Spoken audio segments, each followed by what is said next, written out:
Yeah, how's it going out there in Black Gay Comic Geek world? Welcome to my Safe Gayven, everybody. Thank you guys so much for joining me for another live to talk about Invincible, season 2, first half of season 2, recap and review.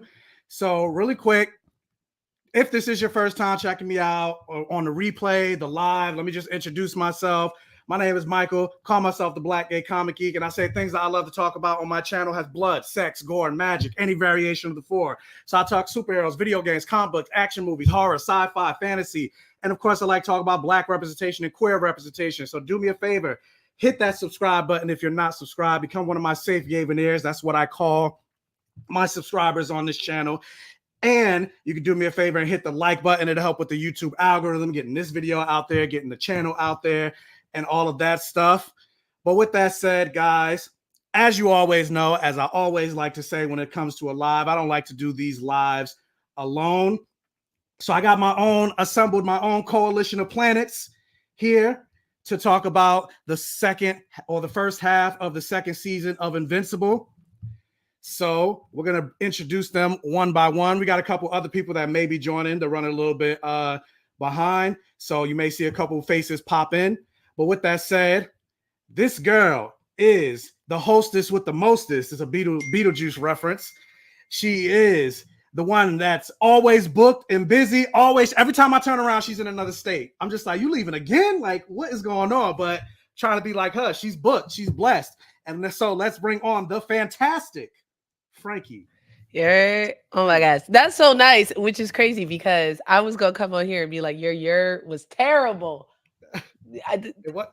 It was a Jersey yurt. It's your. You had a P on there. I didn't say P. I didn't say yerp. Yeah, it was. I was like, oh, they're gonna know you're from Jersey. No, I'm joking. Dang. But anyway, Frankey, What's the shade? I gotta come in here. I gotta bring heat. What's up, everyone? My name's Fantastic Frankey. I'm a huge DC comic book fan, and I'm into about everything. I love to destroy people's perspective and bring in new perspectives as a Black woman. So excited to be here. I love Invincible. All right. Oh, I'll take it here. Let's go. Yeah, I'm not in the comments, but hey, what's up? Woo. Yeah, speaking of somebody else that loves Invincible, he's the one that's been right. Y'all got to read Invincible. Read Invincible. Yeah. And I'm still working on it. I'm close. I'm getting closer. I'm closer. Don't look at me like that. It's been years, y'all. Years. First of all, when the last season? What was it? Last year? The book's been 20. The book is 20 years old. No, I'm not talking. I'm talking about season 1. This 3 years ago.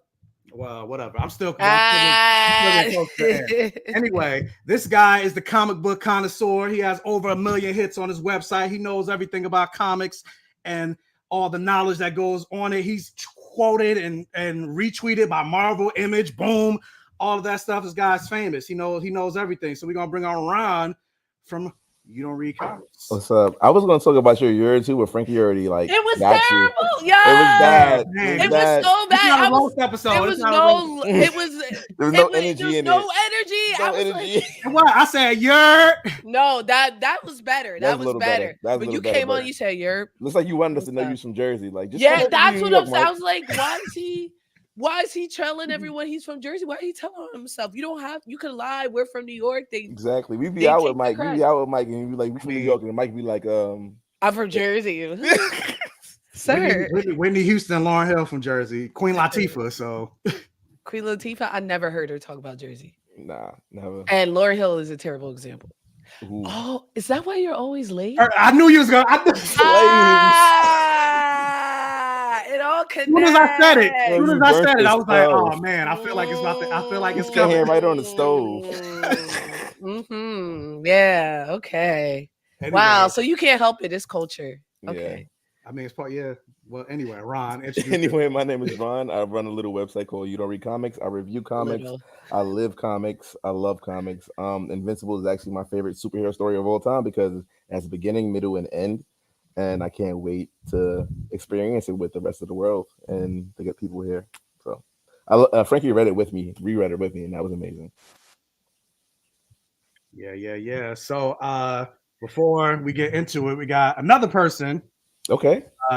jumping in. Oh, This person. If you want to know how to create your own stuff, cosplay, hell, she could probably build furniture because she's just that awesome.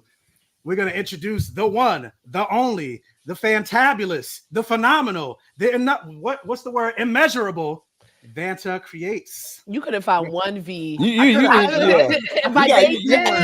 adjective game is mad weak. I couldn't think of a V word. You need to do our schoolhouse rock. The vivacious. Yeah, exactly. You're the worst gay ever. We talked about that yesterday. My sister-in-law said, my Vanta, God. you're on mute. You're on mute. We can't hear you. Vanta. You muted. You muted. Yeah. Finally. Can you hear? There we go. There we go. Now we can hear you. Yay! Hi, Thank you Vanta. so much. Introduce yourself. Hi, I'm Vanta Creates, your favorite pop culture enthusiast, movie critic, cosplayer, resident scientist as well, and I'm here to talk all the smoke about Invincible because I think Amber does nothing wrong. It's just me. Period. All right, well, we're gonna talk about that too, because I haven't really heard that much smoke coming from Amber this year, but I feel like I feel like it's coming. It's coming. Yeah, because once she gets upset, he's gonna come back after months, and she's gonna be like moving on or something. Yeah, and everybody's gonna talk crazy. Yeah, so good luck. It's gonna be bad. It's gonna be very bad. With the gang's all here. I think this is probably the first time the four of us. Yeah. All together. Thank God. All together.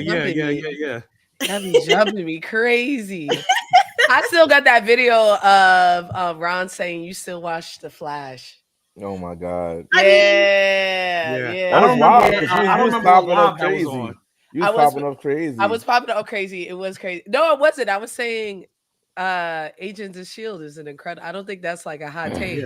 Which is I agree with that. I don't think it's a hot take. But loving The Flash hurts your credibility. So like, I don't look. Before we get into this, let me just say this: nobody eats like the DC fans when it came to life to the shows. We finish a story twice over every season, always on time. September premiere. December hiatus. Were they good? January premiere again. They're always good. Like the first couple they always get the first couple of seasons because they're sticking to the comics, and then they become soap operas. And the fans who don't read comics or don't know anything, but we at least got listen. Look what happened to Smallville. I love Smallville to death, but look what happened to Smallville. 4 or 5 seasons that were really good, and that's more to say. All Marvel got right now is Loki. That got a good beginning and the end, and the middle of Loki is so boring. Oh, I can't defend Marvel right now. I can't defend Marvel right now, so you got That's what I'm saying. Yeah, no, but anyway, back to Image. Yeah, let's get back to Image. the comic book company that we can defend. Yeah. Before we get into so actually, guys, with talking about Invincible, we are talking full spoilers for episodes 1, 2, and 3, and 4. So because of that, we're going to be doing a lot of jumping around. So bear with us with regards to that. But also, obviously, with this being a live discussion, I need you guys in the comments letting me know what do you think about this season of Invincible, this half of the season of Invincible. If you got any predictions, all of that stuff. It's not just us talking. We're here for you guys. You are the Jedi to wield us as your lightsabers. So with that said, also, if there is a conversation or a comment that you want to get out and you want to support the channel and support these fine, lovely Black men and women on this stream, and you want to leave a super chat, it's not expected, but it will be appreciated if you want to do that. So there, we can do that. So with that said, I had Ron and Frankey on talking about season 1 of Invincible, but Vanta, since this is your first time, what did you do? Let me know your thoughts about season 1 of Invincible. I know you said you haven't read the comics, right? Right. I am. And then your overall thoughts of season 2. So the first episode, I was like, oh, this is great. And then what happens. And I just stood there. I was like, oh, this is not what I expected at all. And I thought that it was incredible. I don't know what I was expecting, but it definitely wasn't that. I think the first episode really sealed the deal for me because I've heard about Invincible for years. I just never picked it up. But now I'm watching it. I'm like, oh, I absolutely have to read it because a lot of people have recommended it to me. They've told me that it's phenomenal. It's very gory, but it's really good. the first season, it asked a lot of good questions. Omni-Man is he a villain? Is he not a villain? He kills thousands of people. He, tells his wife she's a pet on national television. I don't know. The guy's kind of awful, but I'm rooting for him just a little bit. Just a little bit. Yeah, Omni-Man defender. Yeah. He's basically Tristan Thompson. Oh wow. Yikes. Boy. Right. And what I was saying before, like, what are you thinking of season 2 so far? I love it. Yeah, so far so good. Like I said, I'm Amber's number one fan. I think I'm happy that there's a Black woman in this comic or in the series. I do know that they made her Black in the series. So I mean, I have my own thoughts about that, but I am 100% a defender. I think Mark is a great character. I think he's dumb, but I think it's because he's young. So far, I like the phrasing. I like seeing Mark's mom, her progression throughout the story. There's so many different elements of the story that's piecing together, and I like how it's weaved together. Mark is pretty much Ron, what you about to say? Mark is a shonen protagonist. Yeah, he's Deku. Yeah. He's Deku. Exactly. Yeah, well, don't say Deku. Deku's very intelligent, and he is. I mean, yes, that's like his whole thing. Yeah, that's literally his whole thing. Before he even got powers. Yeah, he had to be smart to use them. Yeah, he's like a tactician, like even with his power. That's why he's whipping around stuff. But before, remember, he had a notebook. He was taking everybody's stuff. Yeah, no, not Deku. He's closer to Naruto. He's closer to Naruto. Everybody hate him now. And you're gonna love him later. I don't know if I would say Naruto. Yeah, people don't like him. People don't like him. Mark Mark? They like the show, but they think Mark is weak and stuff like that. And But I mean, this he's not supposed his beginning journey. He's supposed to be invincible. That's the point. Like even there's a scene where he gets hit, and he said, "I felt that." Like the whole point is like he's invincible, but he doesn't put in the effort he should be, right? Like he has this idea of what a hero should be, and he's pursuing that idea without the work. God. That's why and that's why it's the best superhero story ever, because it's a Spider-Man story wrapped up in a Superman story. Like Mark is trying to be like this ultimate good guy, but it's not going to work out that way. So that's what I'm going to say. And that's why, like in episode 4, when he meets his father and they're fighting, the father's like, "Damn, why are you still whack? It's been a year." He's like, "Why are you not better?" Yeah. And it's because Mark is obviously like saving lives, but no one on Earth is really challenging him. So he is not. He knows his dad may potentially come back, like the Viltrumites may come and check for him. There's all these looming threats. Even Alan is like, "Yo, get your cookies up." And he never pushes himself to that limit until like a threat comes and almost kills him. And I think that's the dumbness that you're talking about. He's idealistic. He's like, "I want this." And he's a Nepo baby. So he was growing up knowing like, I'm going to be invincible, I'm going to be untouchable. And so he never, even before then, we never see him working out to get those powers. Even when he thought he was going to get his powers, he's like, at the end of the day, his dad is the strongest person on Earth, so he doesn't really have to be that guy. He doesn't have to work for it. Exactly. When he realizes he has to be that guy, the story will be different. So. And that's one thing I loved about the narrative and how and the writing in terms of Invincible. I can't remember if they did this in the show, but it was in the comic at one point where Omni-Man was talking to him about flying, and he's like, the reason you can't fly as fast as me is because you never pushed yourself. Like, you think that you're moving fast, but you're moving fast by Earth standards. You're not trying to keep up with me. And so obviously, if you do that, you're going to be more time. You got to overexert yourself because naturally you're fast, but how fast can you go? And so I think that was a smart narrative and way to write that. Like I said, I can't remember if that was in the show or if that was just the comic, but I really It was in the show too, but it's in the comic. I do love that, like the comic especially explains a lot of powers and how they work in ways that I never thought about before. So even down to like when he's learning to fly, he's like, anything is a flat surface to you. You can stand in the air, you can stand here, and like learning that. But yeah, he learned very quick. He got his brakes beat off by what had to be a 5,000-year-old woman. Beat down. Right? Down. Like, how old was that woman? Because to look old, If Omni-Man's 1,000, yeah.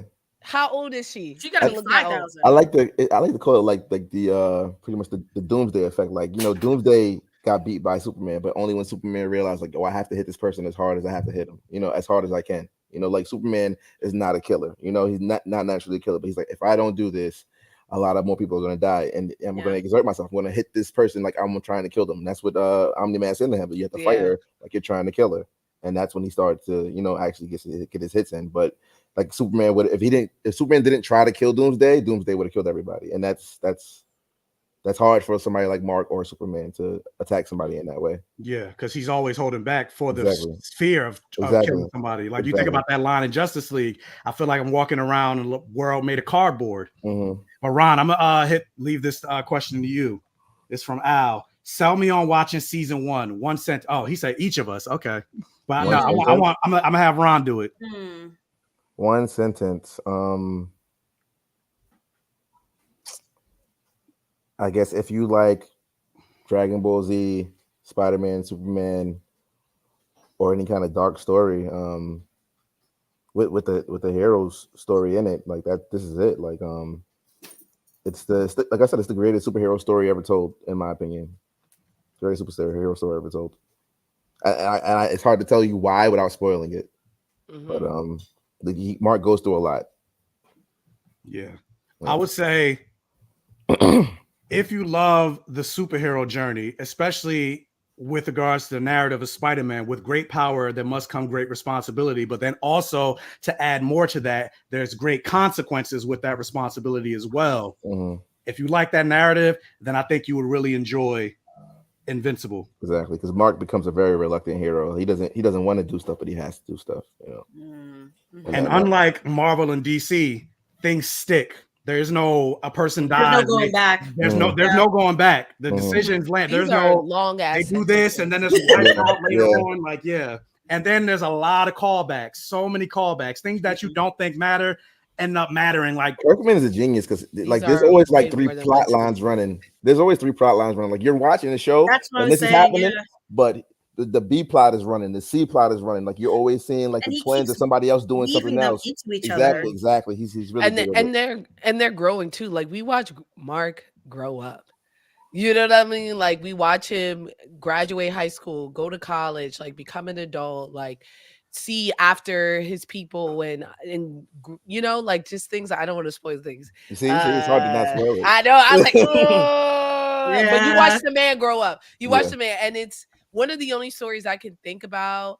Dang, Ron and Frankey ranked in 5 most powerful Viltrumites. Wait, Thrag. I said it first. Guy gets 1 through 5. Let me do so. Super chat from Al Hearts for $9.99 super chat. Thank you so much. And then Ate right? for heart. I can't even do it. Nah, what's the Gen Z way? It's like I'm not doing that. I'm gonna do this. It don't make it's a crib walk. I do like this. Exactly. Another $4.99 super chat from Ate. Ron and Frank. Why don't need them two?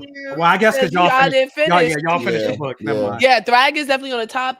What's that? It's like dialogue. It's Thrag. Dialogue. What's old boy's name? The one eye? Yeah. Conquest is up there. But the guy's name is Conquest. I'll put Conquest over Nolan. So I would go Mark, Endgame Mark. So I go Thrag, Endgame Mark, Conquest. I don't even know if Nolan is after that. Damn. No. All right. So I'll go Nolan, and then I will go somebody who I can't name because I don't want to spoil it for y'all. Frank, you know what I'm talking about. You talking about somebody who's been in the show. Their name start with an A. Somebody who's in the show already. Yeah, they're in the show already. Okay. Yeah. That fight. You know, it's them. You know, against him. Yeah. Yeah. I'm picking up. I'm gonna get the omnibus for Christmas. Don't worry. I'm gonna They catch probably up. got it in hardcover. So yeah, I might recap. I might recap, and I'll give you mine. I'll just recap. We got the whole thing on. Next time I see you, I can let you borrow it. Now we got the whole thing digital. I need the physical copy. I gotta tell you. Everybody says that until they start sliding. Reading digital comics.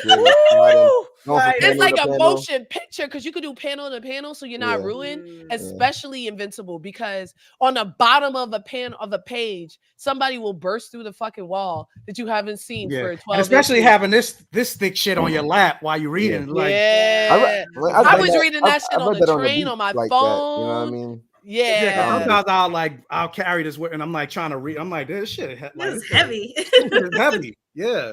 And it's all three of them are this size. Like, yep. All three I of would them. know. I have hit them digital. And that's the thing. Like, speaking of, and this is something that we could talk about too as we make our way through the thing. But like, one of the things that still has me nervous after 4 episodes is like, I would say probably like this much is season 1. And based on episode 4, it's only like this much of the next half. Yeah, there's still like all of this. Plus, a lot, and that makes me think they're going to cut a lot of the story out, and the parts of the story that I don't want them to cut out are probably going to be the parts that they cut out. So that's the thing. Like, to translate like 6 different plot lines going is on. Really hard. And something as robust as Invincible. That's what I was nervous about with 144 issues. Yeah, but that's what I was really nervous about when I saw the introduction of Angstrong. Angstrong. I always say this right, but like I was like, we're supposed to see him and then not think about him for a while, and they did do that. But they shifted a lot of points in the story that I'm like, they're gonna have to take out so much to really affect his impact. But I can't believe we're already at the bug planet. That's what I'm saying. And even like that fight, like I thought that fight was going to be like 2 episodes, but it was just 1 episode. I'm glad it was a 2-minute and it wasn't even a desperate scene. He had a little blood on his hands, but I was like, we got Beyonce over here with a knife on her. Not Beyonce. You know what I'm saying? And I was like, I'm ready. Because that fight, he was fucked by the end of it in the book. Yes. Like that's the one thing. They be pulling up their insides, hoping for the best. Pulling their eyes. No, they can heal from a lot. And they can't heal from out. Deadpool heals. Yo, they do. They do that. Yeah, they're almost at. It takes a while, but they can heal from as long as you don't like decapitate them. That's what I thought. I'm like, but you have to pull. You have to pull their intestines out and detach it. If it's still attached, then they're good. They're good. They'll heal. Dagger braid. Yeah, just give them a minute. Dagger braid was crazy, and she's ancient. Yeah. Who? The what? The dagger braid. Oh, the dagger braid. The thing is, when I saw she had a braid, I said there better be a sword on the back of that. Gotta be. Yeah. That's why they decapitate, and that's why they crush their head so often too. You gotta finish him. You got finish it. Anything else, right? Go to combat, Right. So they go to like tear you apart, and then they're like, "We got to kill you next." So if you notice, every time they're on their head because they're like, "You won't come back." That's the only way. That's the only way. It's like chimpanzees. You gotta take out their thumbs and eyes. Also, let it be known that they did not want to kill Nolan and Mark. No, that wasn't the point. Mark. They wanted to kill Mark, but they wasn't there to kill Nolan. No, they wasn't there to kill Nolan. And they kind of didn't want to kill Mark. They was like, if you have to, it was a kind test. of thing. It was a test to see. It was a test, but the point of the test is if you lose, you die. Right. You know what I mean? So, but they also was like. But let me ask you, I gotta stop right there. Because Kurtman has been doing like updating and things like that to try to correct some of the things that he did from the past. So let me ask y'all with dagger braid, considering she got the black hair braid and she's white, you think she should have been black? Is that cultural appropriation? That's not good to have a braid. Nah, that's not a cornrow. If it was a cornrow, that's not cornrow. Yeah, it was cornrow. And she had a slick back with the braid. That was a fish braid. That's a white thing. We don't own braids. We only own cornrows. I was gonna say, as a hair guru, it was okay. He's ready. He thought this was the audience. He was like, "Oh yeah." I don't got hair. That's why I'm asking. Yeah, but you black. You know what black women do. You know we don't. Exactly. She had box braids. She had the yaki. She had the yaki is crazy. She could have had the Yaki. I'm not gonna hold you. Imagine she went to Planet Yaki and got the finest of silks. Get out of here. There gotta be a planet full of like animals with Yakis. This dagger right here in this braid. She's like, I needed to be strong enough without. Exactly. And that's also the hubris to have a braid that long. When you fight, like yes, it's a whip, but it's attached. Also, to your Are you not afraid of like people wrapping that around you and choking you out? She's like, I'm nice. You gotta know you're nice. Yeah, you gotta know. I'm nice. I'm 7,000 year old cut Viltrumite. The hair's the biggest. Yeah. But let me ask you. To be that old and be one of them is a feat. Yeah, to live that long because only the strongest survive, and once you get older, you get weaker. So if you're still around, then you must still be nice. She was giving her the work. Well, no, that fight scene, and just not even just that fight scene, but this show in general is just so beautifally animated. Yeah, almost kind of. I disagree. It has the. You disagree? Oh, you disagree? I think it's okay. It's okay. But in comparison to what are you saying? It's okay to everything else, even Jujutsu Kaisen on their compared to anime. Compared to anime, not just anime. But like it's not Castlevania. It's not Castlevania, but it's not. I would rank Adventure Time animation over. Dang. Yeah. Yo, you guys don't think of the style. No, you're right. Come on now. Rick and Morty, I would say has better animation. Like, but that's the art style is different though. The art style is, but Rick and Morty is closer. In art style, it's very close in art style. Like no two shows are going to have the exact same art style. Right. But Rick and Morty is closer and it's done better. And then knowing how the panels look, like that fight scene was not animated. I needed to be worried, like on the edge of my seat, breathing, like these guys are going to die right now. They haven't. Do you think that's more the animation or them speeding through it? They sped through it. Like, and the thing about that makes me mad that they sped through it is like the first season they improved upon so many things, like the train scene, like in the comic that was just like that. But he just fell into his train. That added so much more gravity to it, and but this they're like kind of rushing through it, probably because they know they have so much to get through. You know what I mean? And I hope that doesn't have them skim over a lot of points. But even if it's rushed, like I just think the scenes are done okay. Sometimes they slow it down and it feels like they're not using enough frames. Like when they go to punch, it's not a slow motion punch. It's like it's an odd animation. And I don't know. And they had 2 years. But honestly, it was space that did it for me. When I saw the Allen episode, I was like, y'all gotta be kidding me. Really? That's what turned me on. That was my first. Before then, I was like, this animation is okay. It's not great. Okay. But even Invincible, the comic, like it's not about the art, it's about the story. Now, the art has some major, incredible scenes, but they joke about it in the book itself. Like, we don't got no money. We repeating panels. But like, in the anime, this is Amazon. Amazon has the cheese, and they had 2 years to do it. And it was already a hit show. They knew it was a hit. It was already a hit show, so they could have put more money behind it. So when this season came, I was like, "Oh, we about to go to space! I can't wait for my breath to be taken away." And then it was like regular B-roll space. They probably didn't even animate that. They probably got it off Fiverr. I was like, that's crazy. That's crazy. So much. But did you see a difference? You did some good stuff on Fiverr, so I'm not mad at the animation. Huh? What'd you say, Vanta? I said, did you see a difference between season 1 and season 2 with animation? Not really. It's a small change. And you know what it is? Not enough for the time and money they got. And then season 1, we didn't expect the animation to be good because they just putting this out there. Because you're focusing on the story. Exactly. Yeah. But now season 2, after season 1 is a success, like Frankie said, you expect them to put more money into it. Not by a whole lot, but I definitely think the animation is better this season than it was. Yeah, no, it is definitely better. Again, not by a whole lot, but like I noticed more like the frame rate.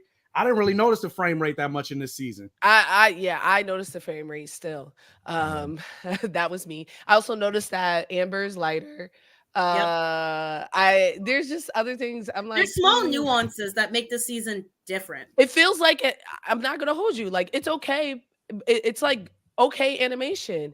It's the art direction too. And there's no direction. Exactly. Jujutsu Kaisen is a perfect example. Those scenes are directed to the gods. To the gods. But are you comparing anime and American cartoons right now, though? Why not? We are the hub of entertainment. We invented Hollywood. Castlevania is an American cartoon. Right. That animation. Don't say I don't think Japanese nothing's better. It was Avatar. You Avatar too. Scum. That's so crazy. We created direction. Okay, we are the home of direction. But in terms of animation, I don't think we're the top animators. We're definitely not. Mappa's killing us. No, we're definitely not. Mappa's using mostly computers and has no work laws. Of course they're killing us. Of course they're killing us. I mean, I think we're just different and we have an elitist style. Like I said, Steven Universe. There's so many like American anime, Adventure Time, like Avatar. I could go all day about direction. Okay, right. You had me at Avatar. Batman the animated series, Spider-Man, X-Men, like all the 90s, all the animation from the 90s. Yeah. No. To be fair though, we all talking like I'm thinking about that comment. Sell me on the show, and we talking about the animation's whack. Like we did say we know that this show could be perfect. It definitely who was here and you didn't invite here, which is crazy, made a video about how Invincible has the perfect first episode. Yes. Like the premiere. And I agree. Like that's my one sentence. It is the perfect premiere. All you need to do is watch the premiere. That's all I would say. Wow. To someone. I didn't agree with that, that's an actual one sentence. That's really like his third time doing it, because when he originally launched the comic, like, you don't find out like Nolan is that guy until like way later. Yeah, like episode 8. Exactly. Issue 8, rather. Exactly. And they were literally going to cancel the comic book because people were like, well, what's going to happen? And then he had to rush and speed that up. So he already knew he had to change that. So when it came to the show, he's like, I'm going to put this in here at the beginning so people know what's up. Like, I'm not going to get that same lull I got when I first started the comic, you know? And he was sus the entire episode. He was the entire episode. Exactly. But as soon as he pulls up to save people, you see the Guardians don't mess with him. I'm like, what did he do? Exactly. Yeah. You see when he starts to train Mark, he like punches him a little bit too hard. Yeah. That was a scene that was directed very well. And that's great. But I think versus the comic where he's just like, you really think he's really a good guy, and then all of a sudden it's like, oh, what? But that's like, the thing why I think I like the comic reveal a little bit better than the show. Like, obviously, for the sake of the show, you got to hook you on the first episode. Exactly. That's what I'm saying. I think it was more shocking in the comic because there was no hints or foretelling or foreshadowing that he was a villain. Then all of a sudden, you read like issue 8, you're like, what the But fuck? imagine if you read that without knowing. Yeah. You know, you knew the twist, Mike, when you read the comic. So you kind of had the patience to wait. But if you were just reading it without that knowledge, you're like, this shit boring. Like, where's the conflict? The book almost got canceled. Yeah. But I think that's why they tried to make the first episode so good, because I feel like the first episode, like you guys said, perfect. First episode hooks you in. It really draws the audience into what the series is about. But I feel from after the first episode, it drops a little bit. The story, it progresses. That is the biggest reveal of the first arc, right? They give that to you early. So, what were you about to say? Who was about to say?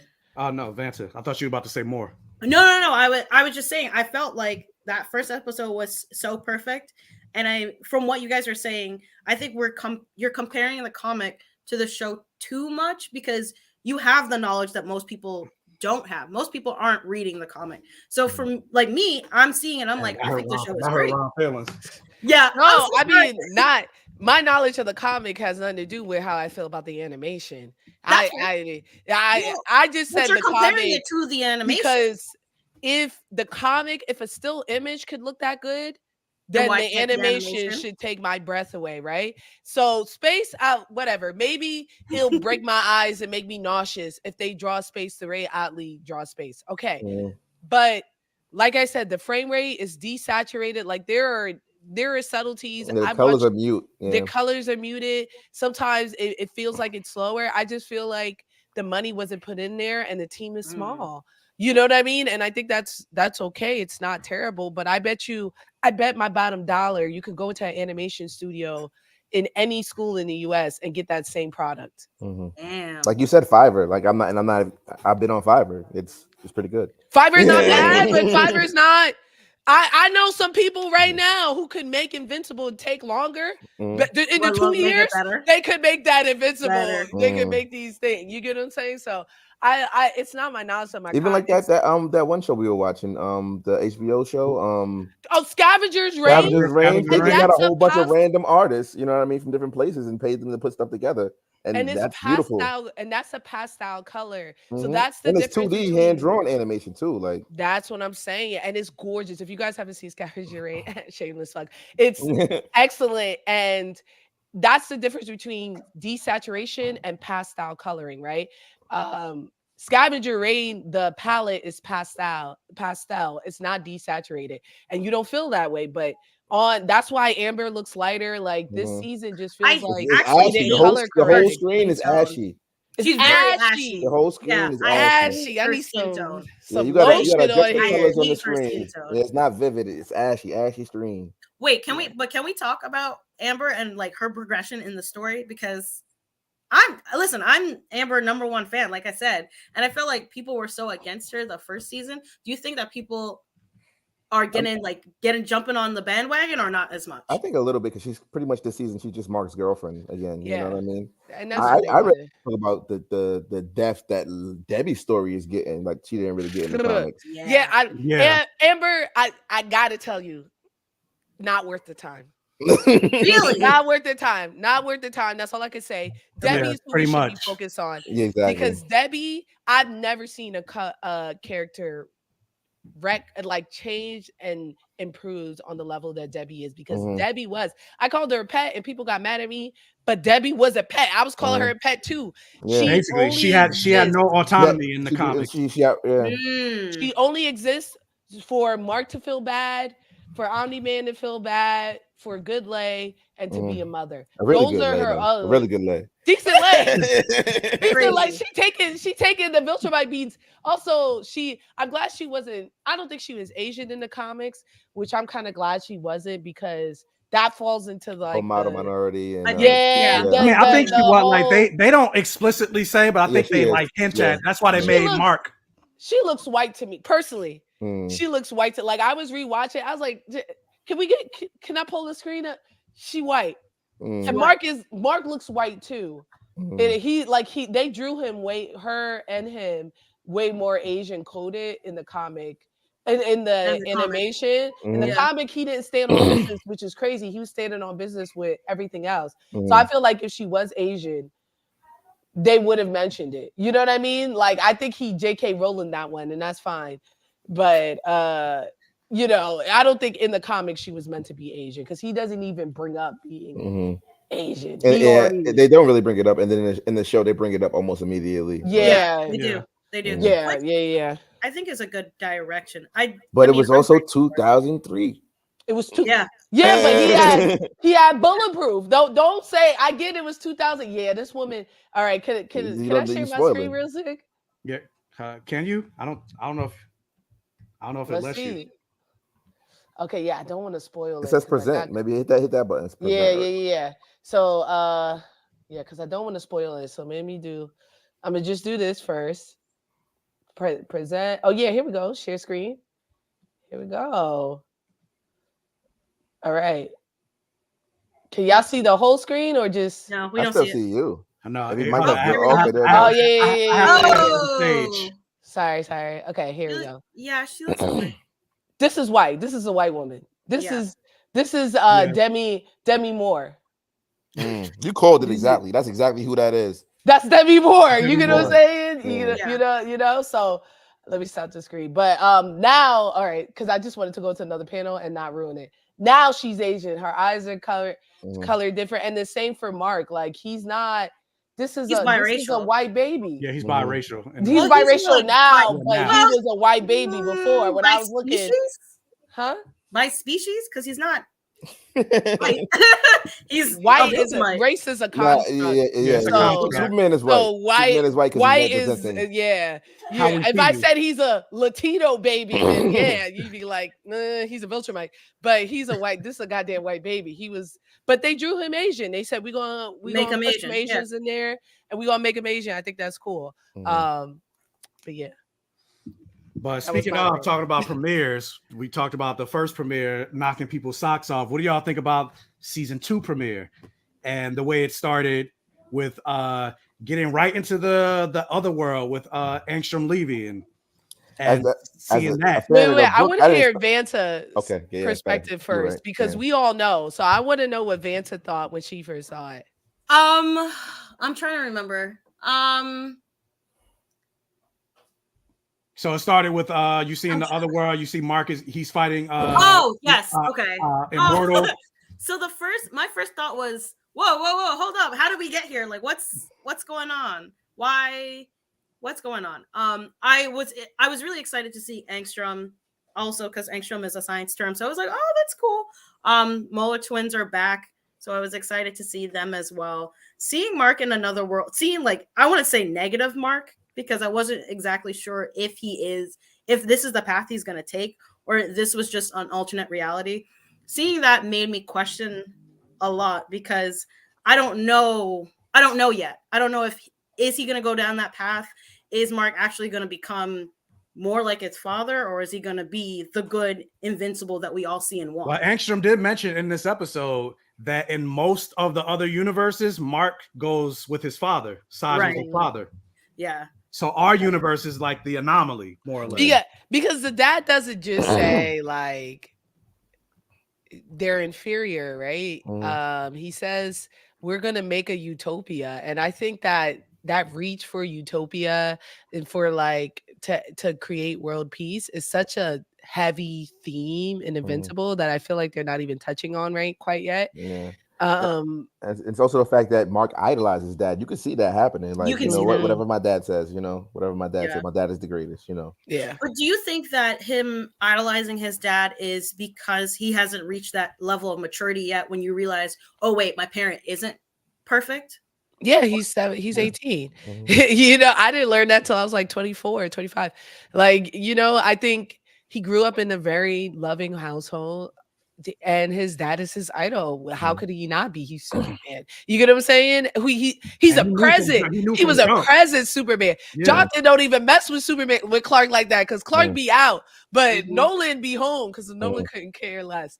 But like Nolan be home, so he's an idol to everyone, and he's there for Mark.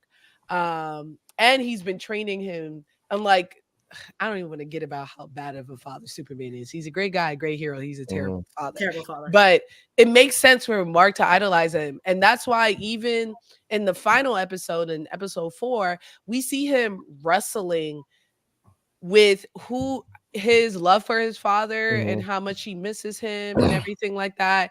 And remember, this is one moment that he had. Like, this is one moment at a time. That doesn't erase his entire life he spent with his dad. Exactly.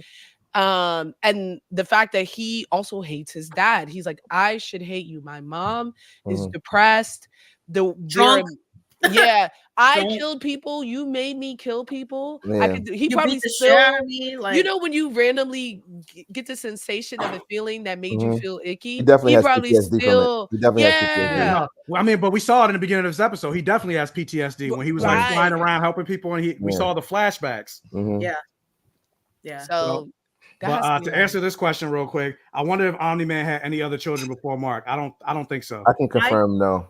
Right, I was about to say that wouldn't make sense, because he went to Earth to. Yeah, he went to Earth. No, but that's what they do. They go to planets. Right, but I thought Earth was his first mission, technically. Okay. Yeah, he definitely doesn't have any other children. How do you guys feel about the second child?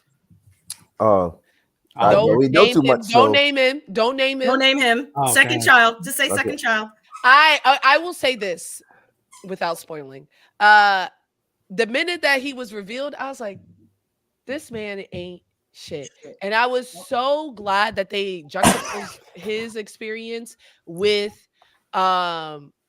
Debbie, because we don't really get to see Debbie while this is happening, right? We don't know. So Debbie, first of all, they showed that Debbie is way stronger than Nolan, right? Because they both go to kill themselves. Nolan gets purpose because he sees people dying. He says, oh, I could be a hero again. Debbie doesn't. Debbie stops because she's like, this isn't the way. And I think that's to show the mental fortitude.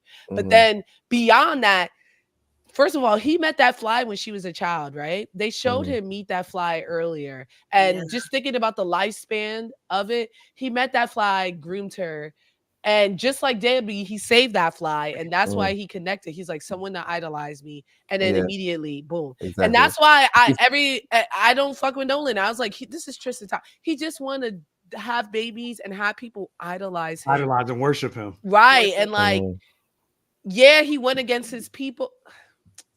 I think we can tell everybody that they're trying to give Nolan a redemption arc. The same thing happened in the comics. I think they're actually going harder with the redemption arc in this. But why? They're making it more sensitive to what he's done, you know, and making it seem like he's actually remorseful. But like Frankie said, he is an irredeemable character, but certain people are like gonna cling to most him, people, you know? most people. People can't forgive Amber. You got people rooting for Homelander. Exactly. You got Homelander. People forget Homelander, who has no redeeming quality. None. And they defended him. And they defended him. But what really tripped me up was I saw the kid, and then later on in the episode he's crying and he's like, why do I care for these bugs? They're so weak. And Mark's like, this is the emotion you were supposed to have on Earth. I'm like, damn. Where was that energy? Where was that energy?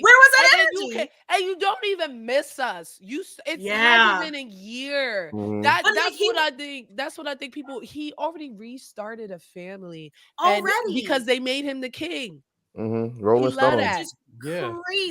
Which is crazy. How is it that that's superiority God complex? Yeah, Mark said to his father, you didn't even say sorry.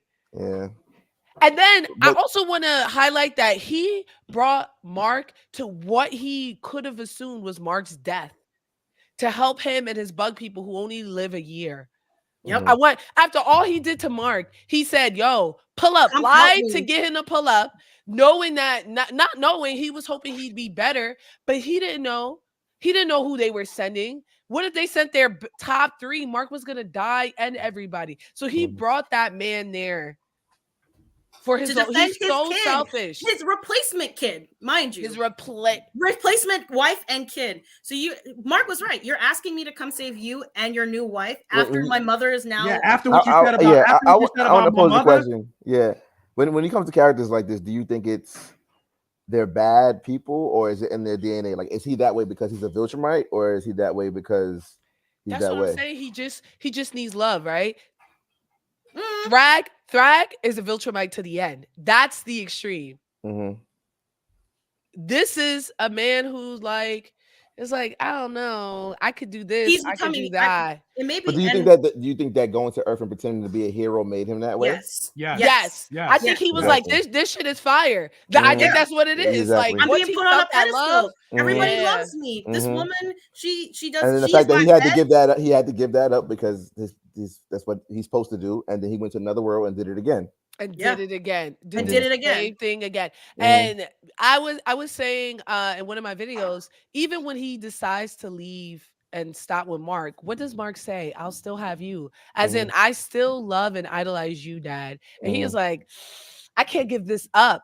You get what I'm saying? Like, I'm sure he loves Mark. I'm not saying he doesn't love Mark, but to your point, like him realizing like, this is the bees, this is the cat's pajamas. I love it. You know what I mean? He's like, I'm gonna continue to do this. So he went to another planet. Would you go to another island? Another planet and do the same thing? The exact same thing, because he loves the power. It's a power trip. I'm not gonna hold you, even if I didn't love the power. If they're like, you want to be our queen, I'll be like, hell yeah. I can't go back home. But then also on the flip side of that, like, Omni-Man is not a redeemable character, but also at the same time, you can somewhat understand like his plight, because for the most part, this man is over 1,000 years. That's 1,000 years of indoctrination that he's experienced. Exactly. He doesn't know any other way but the Viltrumite way. But then he went to another planet. And yes, he backslid because he didn't have to do what he did. There's no defending that. 20 years can't erase 1,000 years. It can't, but let's not make it seem like the Viltrumites have no interactions with other people in the universe. It seemed to me as as far as we know, he's been on Viltrum until he went to that. He's just a soldier. Well, we can't talk more about it, but I think that they read the books, Mark. Read my books. Read my books. They're all. I think that I think Earth is the only world that's not in the know. There seems to be, and that's who Alan was talking to and stuff. There's a full coalition. and Viltrum is not part of it, but they know who they are. Mm-hmm. It's not that the Viltrumites are self-sustained and just started sending people out, right? They've been interacting with other worlds. They've seen other worlds. They've been doing these covert missions. They've been coming back, right? And they're still going. They're Nazis. These are the Nuremberg trials, right? True. This is I called them space Nazis, and people got upset. I was like, "What else do you call them?" They're literally fascists. They're literally fascists. They're literally fascists. There's nothing it's not even me exaggerating. They are space Nazis. They are ethnocentrics. They believe in ethnic cleansing. They believe in genocide. But that's what I was going to say. Like, he's a product of his environment. Like, look at the same thing of Superman, the paragon of good in all comics. But then you get to Red Sun. He's a product of his environment. Exactly. Red Sun, is he terrible though? Or is the Red Sun, he's not evil. He's not evil, right? And Red Sun, he's a product of his environment, like Mike said. Yeah. Yeah, but he's still not evil. But that's still not evil. But they also weren't raising him to be like evil. Like Nolan is evil. He's evil. Yeah, that's what I'm saying. Even Superman being indoctrinated is still not evil. Nolan is evil. He's evil. That's what I'm saying. But he was indoctrinated to be evil. Wicked. Like, that's what they. I think he's also wicked. I think he's cantankerous. I think him himself is bad. Cantankerous is crazy. But like Frankie's saying, Nolan doesn't have a redeemable quality. Anything Nolan does that's positive is for a selfish reason. You might do some good stuff, but it's for a selfish reason. That's I definitely agree with that. Yeah. Because yes, I know that he loves Mark, but does he love Mark because he loves him as a son, or does he love him for what he can do for him? And he sees he's a narcissist. I mean, that's what people have kids anyway. Yeah, a lot of people. That's an expensive ass mirror. Or they have kids thinking to save their marriage. Like, it's like, nah. But one thing I do like is not that it added. Like, they're doing some things to add more to these characters. Like, we're getting to see more of Debbie.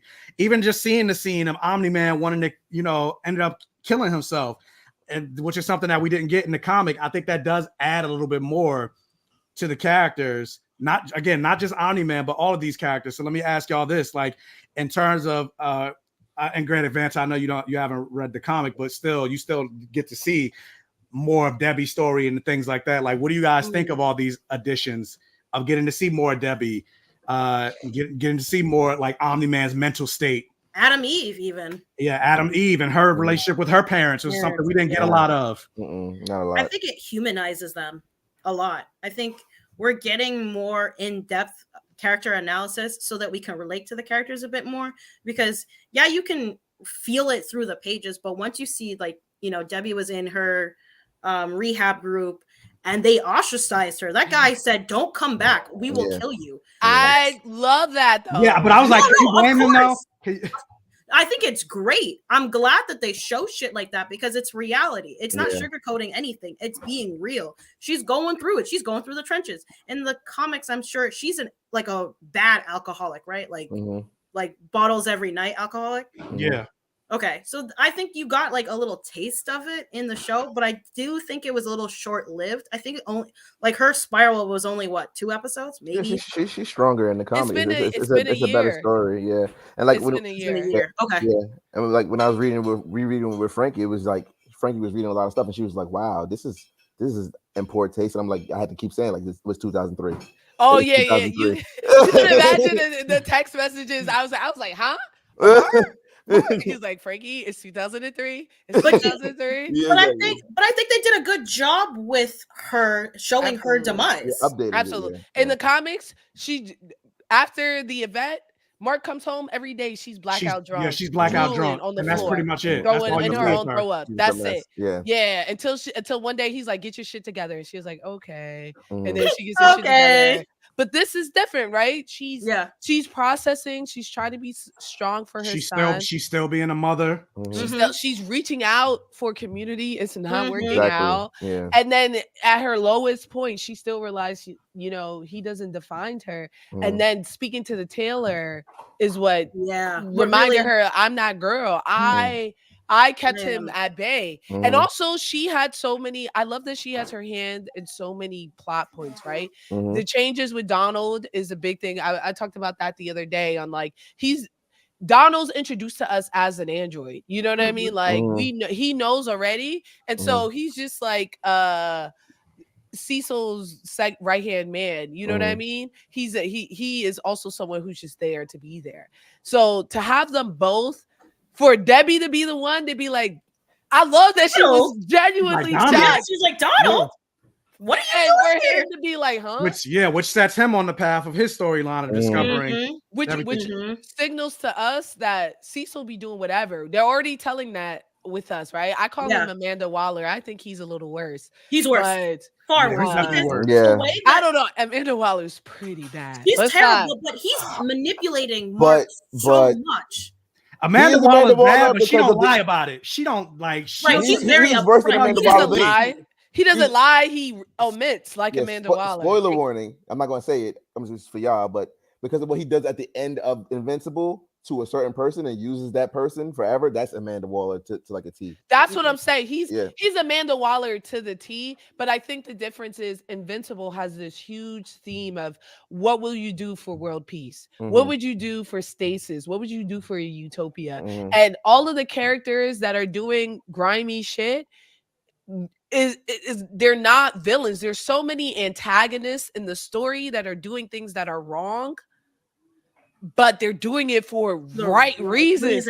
And the reasons be proven to be right. That's the best part.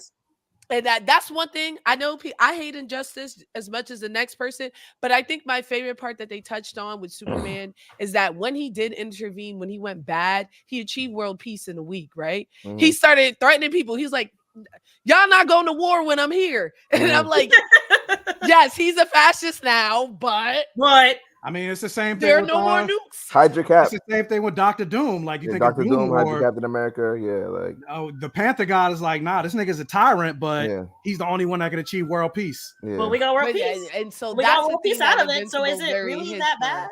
But yeah, with Debbie, her. I liked her since they had her investigate Nolan in season 1. Yeah. So she was the one who was telling Cecil, who was telling them like, I love my husband, but like something's up. And just the courage that would take to investigate your husband. And who happens to be the most powerful person on the planet.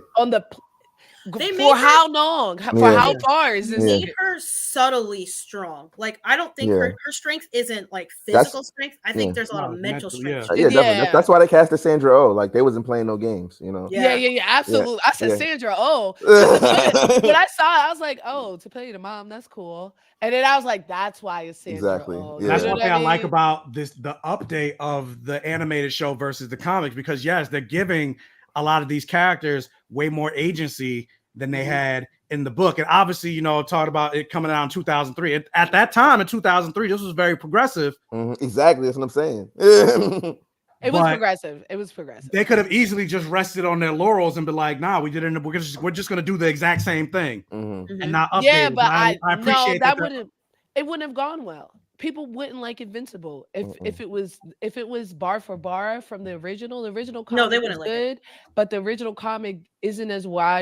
wasn't as well known. How many people didn't know about Invincible outside of the man?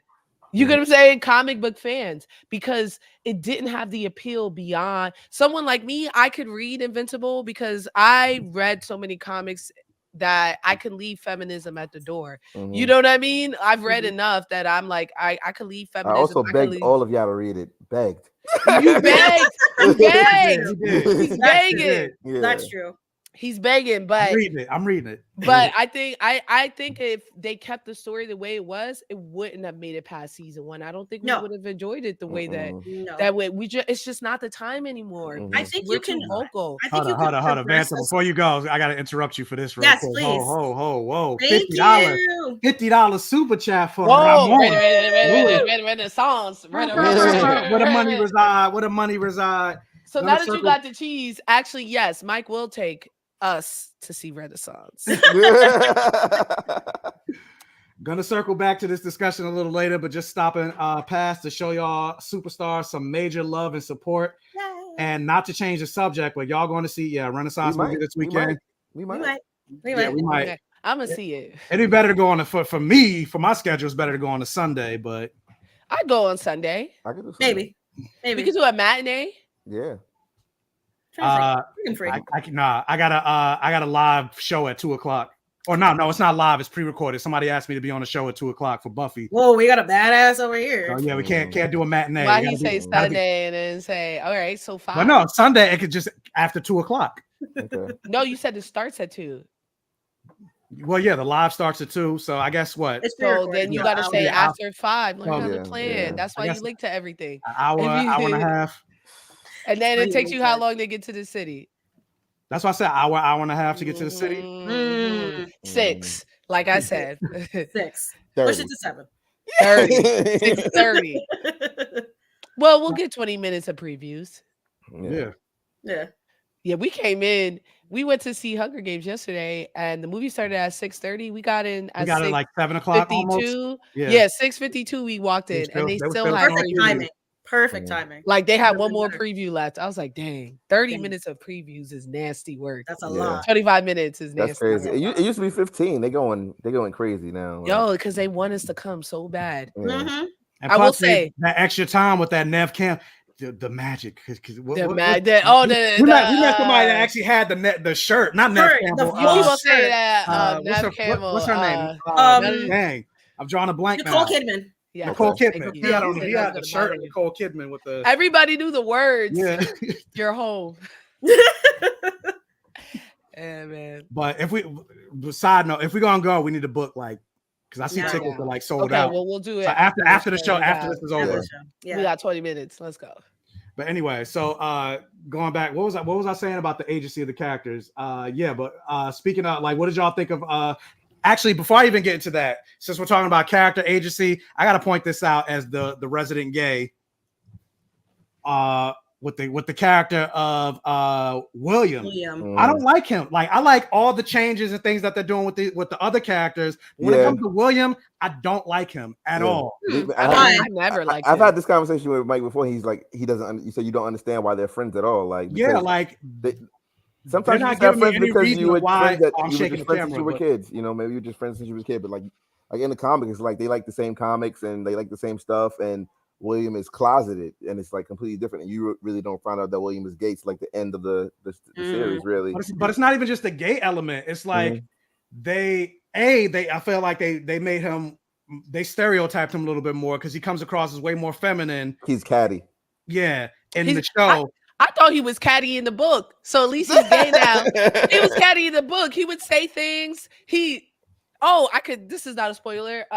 He was dating Eve, even though he knew Mark liked her. In the beginning, this is very, very beginning. This would have happened season 1.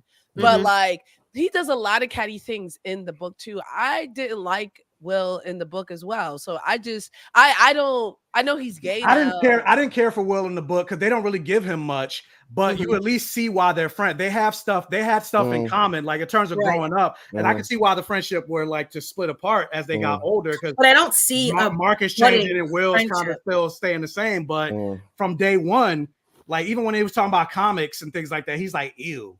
Yeah, exactly. Why are y'all friends? Dynamic, I don't see y'all have nothing in common. So even talking about, that's your friend growing, because you got friends that you grow up with, and eventually you start to go apart, but that's still your friend. So you don't want to fully cut them off. I don't think there's any flashbacks of them as kids there's or nothing that connects the two of them. So I'm just why?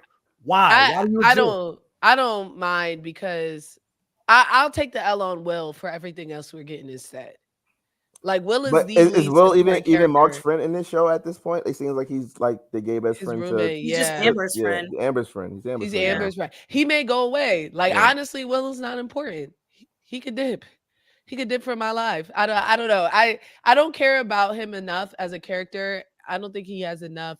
I think he does. He has the stuff with the Android guy. I mean, that's really it. But that's kind of my point. But that's almost kind of my point, though. They're doing a lot of updates to all these other characters, but then when it comes to Will, it's just let's just make him gay from the beginning.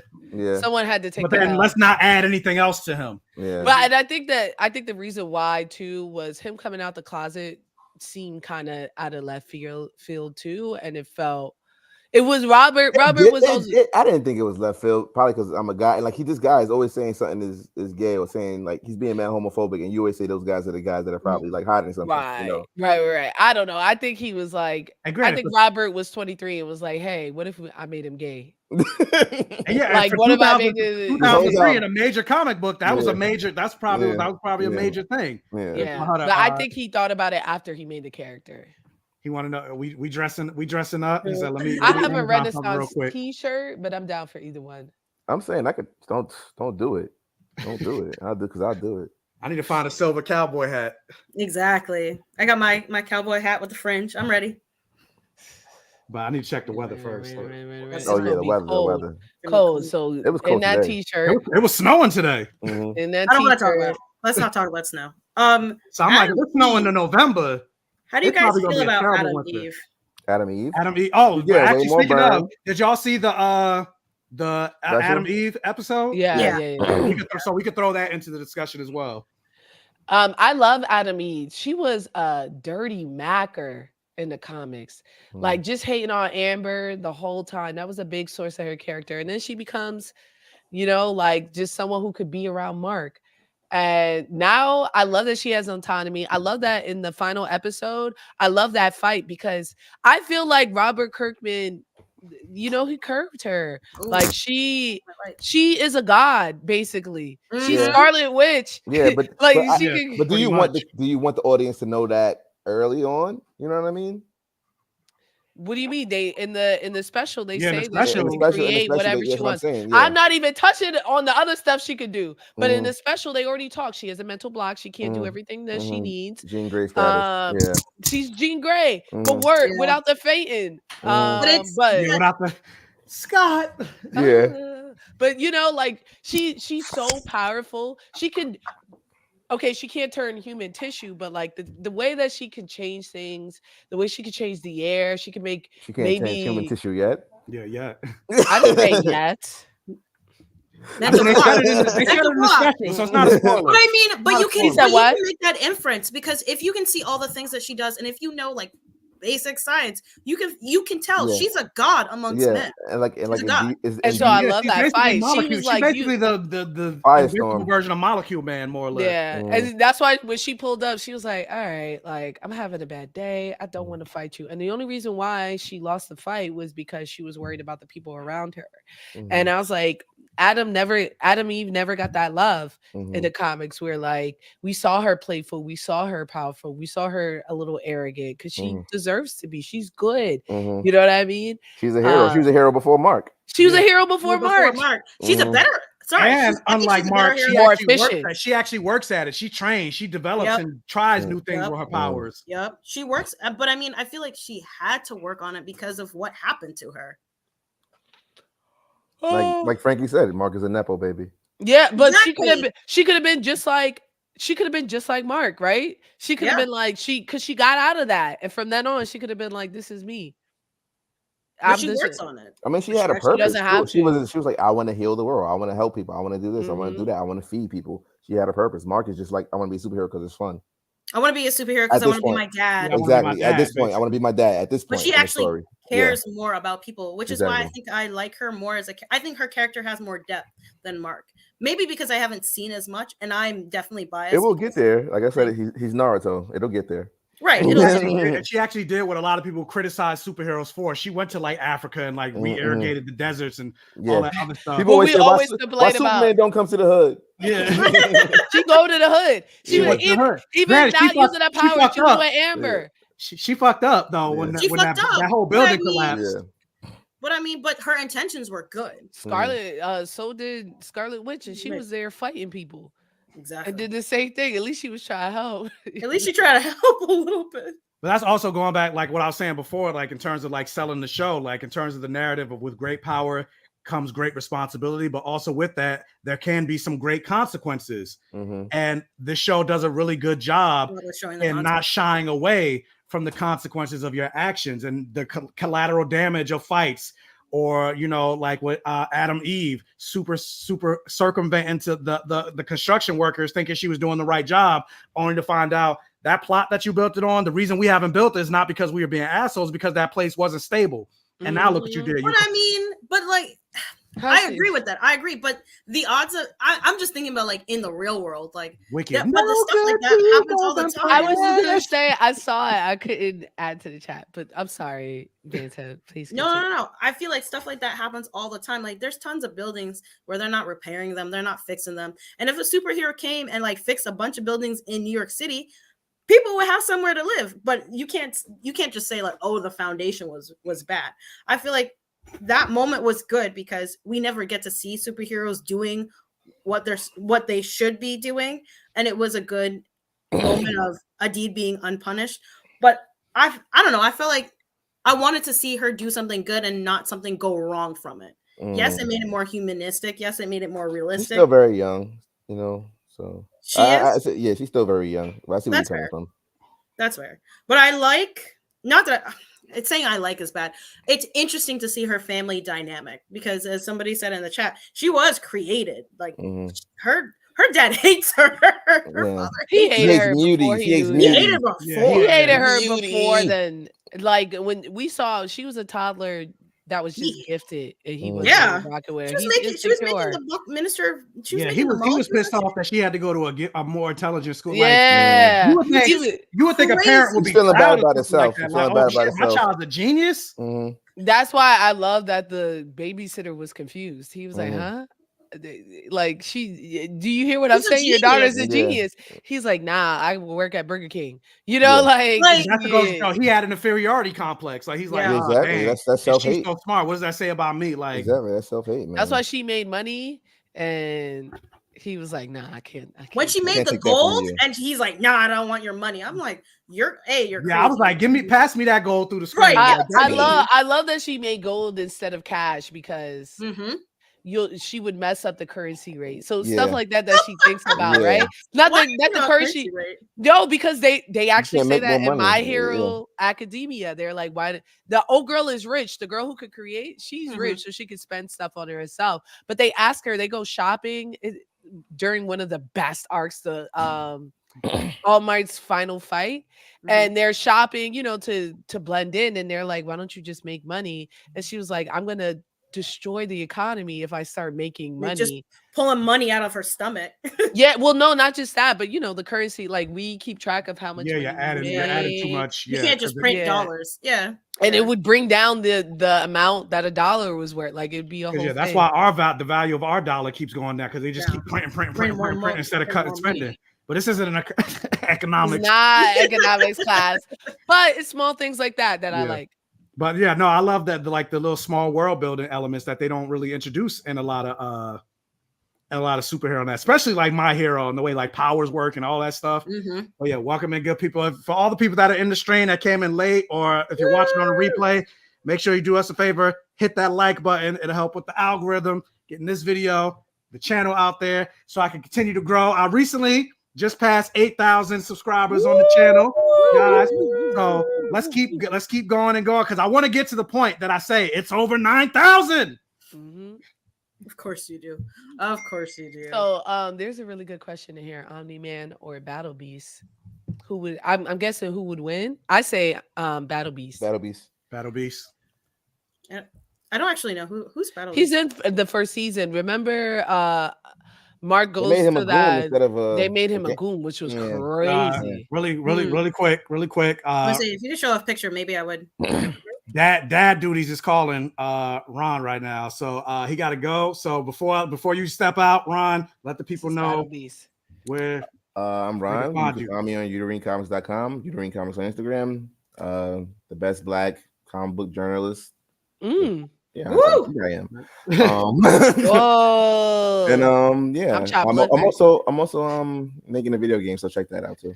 Yeah. You might hear some voices on that video game. Hey.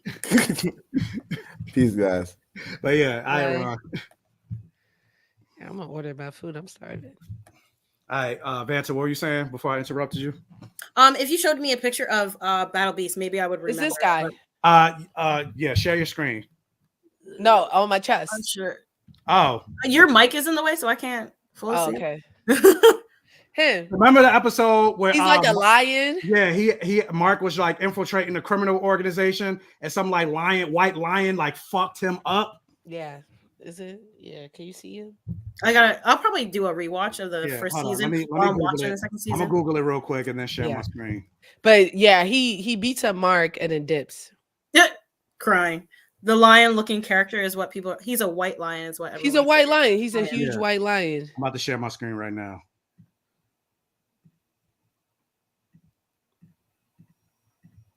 I'm waiting for the screen. Here, you see him? No. Oh, there. Also, this is what I'm talking about. The animation, terrible. Show him on the in the panel. Yeah. Yeah. Like, look at this. Yeah. This looks way better. Oh, hold on. Show him by himself. Maybe not the action. Something just that action panel right there with the this one. Yeah, that's different, but still, like, you can't get that much detail in the animation. Of course, but the color. Or even this, like, look at this. Yeah, like, and then look at like the vastness of space. Like, you can see like space is scary. Like, space is scary. Space. Oh my god! And most of the Invincible is in space. Like, what? Now that we're at this point, I'm gonna say for the rest of the series, like 50% will be in space. That's my favorite panel, not that one. The one with Mark. No, the one with Mark. You can't even tell here. I'm gonna say the flick. No, the one where Mark and Alan are looking up, and he says, "I guess I'll go to high school. I guess I'll go to college." Oh yeah. I don't think I see it here, but even still, like, you see. Don't scroll because you'll get a spoiler. Go. Get out of here. Get out of here. I'm just trying to show like the vastness. Get out of here. Like, they're showing like how empty space is, and like they do a really good job with that, as opposed to like in the show. Like, they don't really. I'll tell you, don't even get me started on how they ruin Battle Beast. I will be your mouthpiece, Ate. Battle Beast is not good or evil. He is someone who likes to fight and is damn good at it. He would never be. He's more than Goku. Not Kimba. Yeah, he is Kimba. But he would never be a goon to anyone. He doesn't answer to anyone. He has one sole purpose. Sometimes that aligns with certain people, but he's not doing it for the sake of money or anything like that. He's doing it because he has a feral need to fight, to win. Yeah, to lose. He kind of wants to lose. He's trying to be his match. You know what I mean? He's almost craving the hunter in that way. Yes. So, yeah. So people are saying that. So Lim, are you talking about the show so far, or are you talking about the entire comic in terms of the best fight? Because I don't know if that could be think we should say show. Because we don't for the sake of that, we should stick, but I just wanted to say what he was at. But yeah, for the sake of the show, the best fight so far in 2 seasons, I would probably say Omni-Man and Mark. Yeah. Really? Wait, what about? I mean, I don't think animation-wise, the fight with Alan and I think they were the Viltrumites who were fighting.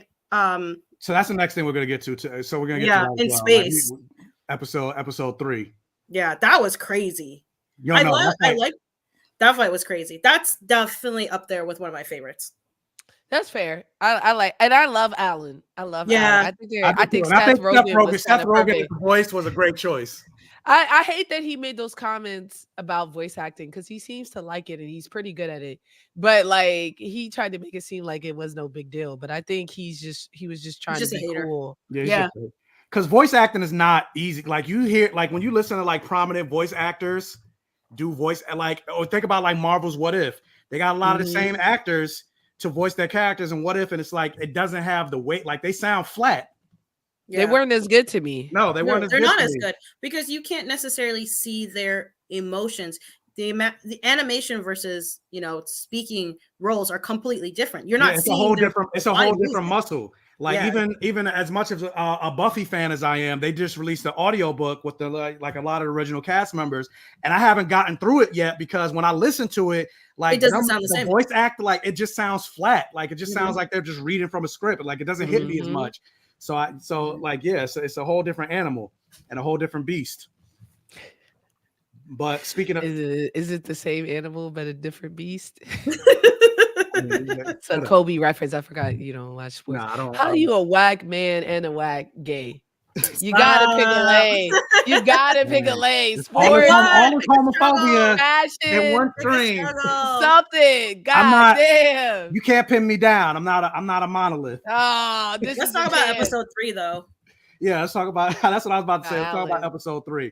And I like that they did that. It's pretty much just like the comic where Amber and Mark are having sex, and they're like, "Oh, let's cut away and go somewhere else." And we get to see more about the coalition of planets and the origin of Alan the alien and the Unopans, and how he got to be so different than all the other Unopans and all of that. And then basically seeing him get down and busy and having to cut away because Alan's a hornball. I love that. I don't know if they cut it yet, but I love that they gave more depth to his girlfriend. His girlfriend, Alan, has a weird philosophy, and it reminds me. I remember I heard this Jewish boy told me once that non-Jewish girls were for fun. Like, like he would never marry a girl that's not Jewish, and that's what Alan the alien is. You feel me? And so that's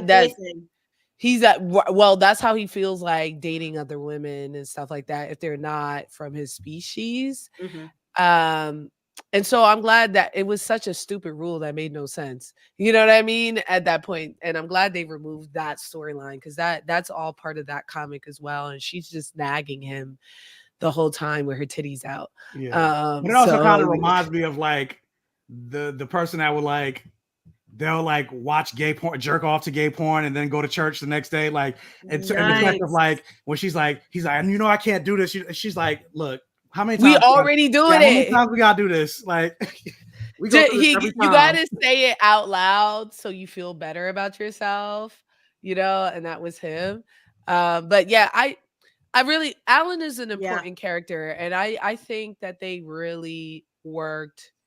Oh, the traitor. Yeah. And that's what I'm saying. And I think one thing Invincible does very well is great storylines that don't involve Mark. Even they may impact Mark, but they don't involve him. And this is a story that will impact Mark, obviously, but they don't involve Mark. And I never once was missing him. No. And I feel like there are a lot. Actually, I feel like I never miss him. Not that I don't like him, but like, there's times I'm like, when is the character coming back on screen? You know what I mean? And in this case, I think this was and the fight scene is the best they could do, and I thought it was pretty good. And that's one of the things. Sorry, go ahead. That's one of the strengths of this show, in the sense of, and not just the show, but the comic as well. There are so many great side characters that you don't always need to have Mark or Omni-Man. Like, you could follow a whole arc with Alan or other characters that I'm not going to name, Adam, Eve. And it's the first time. Actually, no, I can name them because they showed up bulletproof. Yeah. Even Duplicate. She has a good story. The Muller twins, Robots, Cecil. They all have great stories. What I really like about this episode too is that it's the introduction of the Viltrumites. We only hear about them. But this is the first time we see them, and we're like, wow, they're not even sweating, and they rip Alan apart. And Alan is the strongest soldier they have. Agreed. They're clearing them easily. And it brings out Red. Like, he was so powerful that nobody was able to defeat Alan until he met the Viltrumites. And those were regular. Just one. That was a regular. That was the cap. It's like when Captain America got beat up by the Dora, and it was the B Squad. You know what I mean? Like, Ayo was there, but she was chilling. It was two Doras we didn't know. No name Doras. John Walker though. Huh? It was John Walker though. It was confirmed? Huh? What are you talking about? The two Dora? No, I was talking about they were beating John. Like, we don't get no props to John Walker. He had super serum at the time.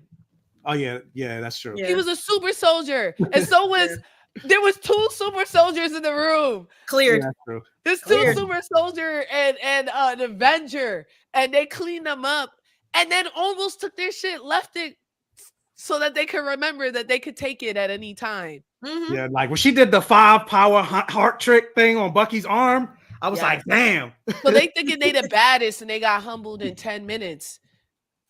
And that's Alan was the baddest, and then he found out he wasn't that girl. He wasn't. He's not the realest either. But I like Alan because Alan. He was the alien superstar. I don't want to talk about Alan anymore. Superstar. Actually, but I liked seeing his girlfriend. I'm curious about her and her storyline, the expansion of her character, because I liked Alan, so I'm more curious about like more of their whole storyline. Like you were saying, I don't miss Mark. It's kind of similar to Game of Thrones. Like there would be so many pockets of different characters, and I was glad to hear about each of their individual stories that I didn't know what was the main story after a while because it was all interwoven. Well, that's different. Game of Thrones, there is no main character. There is no like it's supposed to be. The story is everybody's going for the throne, but in this, Invincible is about Invincible, which is Mark Grayson. But I do agree. Like the ensemble is strong. You know what I mean? To the point where, but they're strong and they're feeding into his story, and I think that's what the genius is, right? To your point, in Game of Thrones, anybody could have been. They said it. Anybody could be king. Anybody could be king. It was whatever. But with this, it's like Mark is gonna win in the end, right? He's the protagonist. Because it's about him. It's his story. It's his story. Not only that, but like all the characters and everything that they're doing is ultimately building up to Mark's story, but it's also still building their story as well. Right, exactly. Yeah. It's supplementing their story and his story. So like you're getting to care about all these different characters. You're getting to care about Alan. You're caring about Robot. You're caring about Mark, Adam, Eve, et cetera, et cetera, et cetera. But speaking of caring, let's actually jump to. Actually, no. Let's before we jump to episode 4 and then call it. Let's talk more. The traitor. We gotta talk. We gotta bring up the traitor.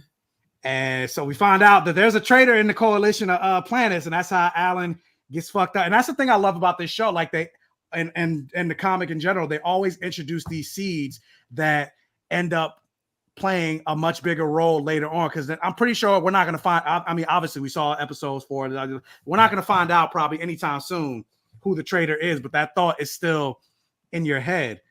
And right, but then why? And then you always run into Optimus Prime, which actually is funny, Jessica. It's funny you mentioned that. I only just realized today when I was rewatching that Thaddeus, I was like, oh shit, that's the voice of Optimus. We said that. We told you that. I wasn't paying. I ain't realize. He don't ever listen. He never listens to us. He don't ever. I was like, oh shit, that's Optimus. Yeah, Peter. I forgot his name. Peter Cullen. Cullen. Yeah. They got everybody. I'm waiting for Keith David crying.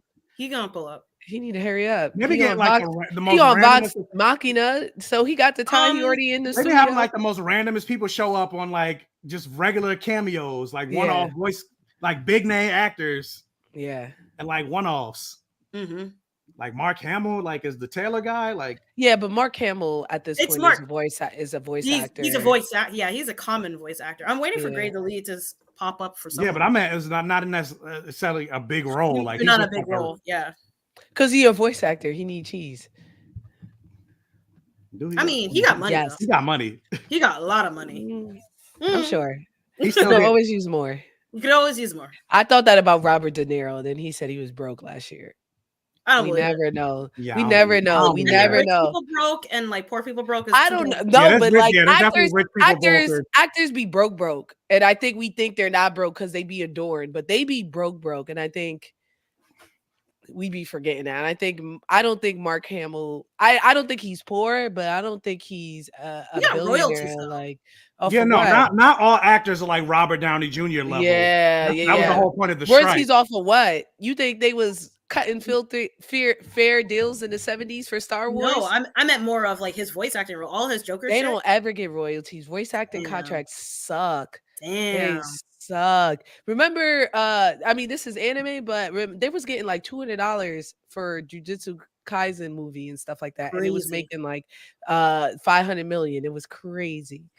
They don't get royalties. Rich broke and broke is different. Right. That's I agree. I agree. I think they're I think most actors are upper middle class. Yeah, and then also like Taraji Henson did a great job of like breaking down. She was like, "Yeah, for Benjamin Button, I got paid $150,000. Most people think $150,000. That's great, but then you're making that much. The government's already taking 50%.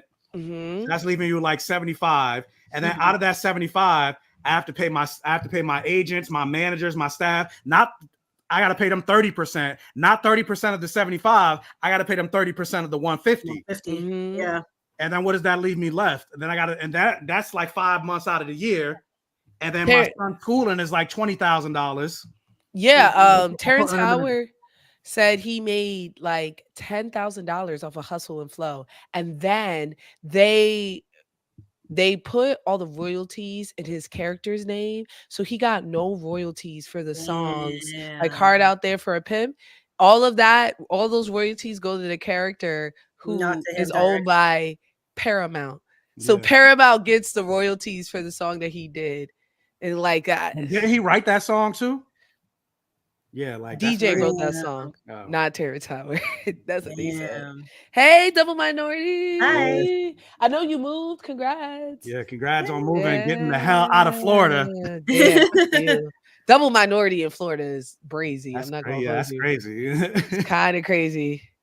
But yeah, let's get. I'm ready to eat, so let's get. Yeah, I was gonna say wrap it up. So I was gonna say episode 4 with seeing like how did y'all feel about that whole thing with like the manipulation of Nolan? Actually, she was talking about, but I didn't really hear from you, Vanta, in terms of that whole thing. Like before, Jessica said he didn't even say sorry. I'm supposed to forgive you. I was very angry. I'm supposed to forgive you. I was very angry, and I'm very passionate about it because I'm 100% on Mark's side. If he was manipulated and pulled into like a whole other galaxy, a planet that is a shuttle ride away. Mark can't fly off the planet. He has to be taken off the planet. 1, 2, you get a surprise meetup with your dad to protect your little brother. I would be pissed. I would be so upset. You're replacing me and my mom with a bug that you met, I don't know, a year ago, 6 months ago. And not only that, what makes it even more trifling is he kissed her tongue down. He knew that would disturb him. Right? You know how bad you gotta be. You couldn't just like come. Let me. There's something you need to see. Come to the room real quick. There's something you need to see. Here, let me do a little tongue action in front of my child, my first child, to present my new child. That's crazy. That's crazy. Oh, put her in the cave, protect her. I'm not doing it. Yes, that's a baby. I get it. I'm not doing it. Mark, I didn't laugh at the way they did it. But he knew who Mark was. Mark and that's definitely he's a manipulator. He's a narcissistic manipulator. That's crazy. That's crazy. Oh, hide them in the cave. Protect them. Protect your little brother. Honestly, that kid need to get got because he's a Viltrumite. They're gonna go after him. And he's like an inferior. Exactly. He's a bug. He's half bug, half Viltrumite. How strong is he gonna be? I'm not saying killing children is right. Well, he said the Viltrumite DNA is so good that like you're almost full Viltrumite. Like Mark is full Viltrumite. Yeah. For all intents and purposes, he's basically a Viltrumite. Which is why and they said that the baby was growing really fast too, right? Fast for humans, not fast for gum. So she was like, the bug species. I think she said their lifetime is a year in human life. Right? Yeah. But so now think about it. She's gonna die. Who's taking care of that baby? Right. Like all these things I was thinking of while they're in the cave and all this is fighting. I was so angry because I'm like, I can't believe Nolan left Earth, went on his depressive journey, saved more people, more bugs, went to their planet, was like, oh, I'm gonna be your god now. Yeah. Impregnated a bug, has a new child. You did the same shit you did on Earth, just reversed it, like you reversed it. Why? You said you felt bad before. Do you actually give a shit? All I'm gonna say is there's reasons that Omni-Man brought Mark to that planet. It wasn't just to help him fight. Yeah. No. I hate Nolan. It's everything is for himself. Everything is for himself. He's a terrible character, but I like that he's a terrible character. He's a good villain. I don't think he's an anti-hero. I think he's a straight villain. Oh, no, he's definitely not an anti-hero. That's what I'm saying. But people on Twitter are like, oh, he's an anti-hero. I'm like, people have no media literacy. Thank you. Media literacy, like How when is you get like comments on like Instagram, Twitter, like people do not read. They have no don't read. literacy. They just don't read, because how could you see someone who's trying to kill the people of Earth, straight genocide, as he's an anti-hero? Well, like you come out and say, "Oh, this moment right here, I felt was sexist, racist, homophobic, etc., etc." Unless the person actually comes out and calls you the N-word, they'd be like, "Nah, it wasn't racist. That person's not racist." Facts. Like, what are you talking about? But like, do y'all not know what allegories and metaphors and like metaphors, like, where is comparisons your and like, I know you read Catcher in the Rye in school. Like, come on, I'm begging. I'm begging. It's like I wrote that there's a storyline I didn't want to see. Yes. And people were talking about like, oh, you're saying, so what you're saying is it's because women don't do this, men don't do this, and that. And I'm like, I literally gave my reasons. Y'all can't even listen for a minute and a half. That storyline's not, I feel like it doesn't help. And if you introduce it soon, like, I don't think they would introduce it soon. It'd be a while for now. God knows the way they pace it is quick, but it doesn't make sense. But then again, I also can we talk about it? No, right? Not in depth, because it's a big spoiler. Yeah, I wouldn't talk about it, but we can talk about what Double Minority said is because this and this is something I also didn't really think about. Even if Nolan never called Mark to the planet and he stayed on that planet, even just having this child see everybody in his family or his whole people live and die in the span of a year, and then Mark has 50, 60, whatever with his 75 years. Yeah, but like a year. Yeah, a year. They live and they die. That's what I'm saying. I feel like Nolan is just impulses. Nolan's like, I want to be with this woman, this bug woman. I want to go to Earth. I want to have children. And he just does it. There's no second thought about it. Mm-hmm. Also, now that I think about it, should she have died in childbirth? Because she gave birth to a human, not a bug. She probably gave birth to the egg. Ew. Yeah, he's probably an egg. Yeah, that's true. Yeah, he probably was way smaller and blew up. Yeah. Yeah, that's true. Probably. Yeah, that's the least. But she was also. I want to know how did he eat the buns? That baby would be the ruler of the planet. What planet? Most of them are dead now. That's before the Viltrumites. Yeah, before they. But my next question is: did the bugs know the Viltrumites were coming? Did they have any? Right, they definitely didn't. You saw they were unprepared. He didn't even prep them. Yeah, he didn't even warn them. So that's what Mark was saying. Mark was like, "You brought this to them." Exactly. It's all his fault. He could have just. And you had to spawn. You knew what they was going to do. And you knew what they were going to do to any of your spawn, and you still went and did it. So why? Because everything is about him. He needs to be loved. He needs to be worshipped. Yeah, yes, Tristan Thompson. He could have easily said no when they wanted him to be his king or something like that. He could have just been like, he could have said no. He could have said no. This is not my planet. It's not my culture. Like, I'll protect you if you need it, but I'm not making any decisions. That's not Jessica. That is so funny. So do you think that he fell in love with the bug, or you no, of course not. He just wanted some buns. She's just a pet. His lifespan, that was 10 minutes he was out there. Because he said, what's 70 years? Like, he's been alive for 5,000 years. 8 months? That was a blink. That was a blink to him. He in love with her? Crazy. He might. Again, that's another pet. That's another pet. This one looks like a pet. Yeah, literally. I'm just wondering, like, are there going to be more half Viltrumite children out there? Is he just like raising an army? Ooh, interesting. Okay, Frankey know more than me, but okay. Yeah. But anyway, so Vanta. So wrapping it up. So with that, 4 episodes. What are your thoughts of these first 4 episodes, and then what are your predictions of what do you think is going to happen next? And honestly, I feel like the post-credit scene for this episode was longer than the actual episode. What was the post-credit scene? Them weren't telling Mark he's got to go and conquer Earth. That was a post-credit scene? Nah, it was wasn't that right after?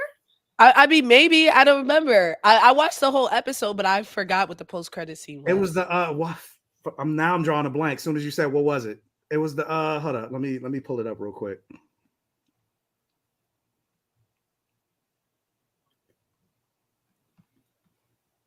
I want to know about the other kids. Jessica D said, I want to know about the other kids because they said it's forbidden. Yeah. Yeah. I want to know why he's so hell-bent on just having his spawn everywhere. What's that all about? The Mauler twins? Yeah.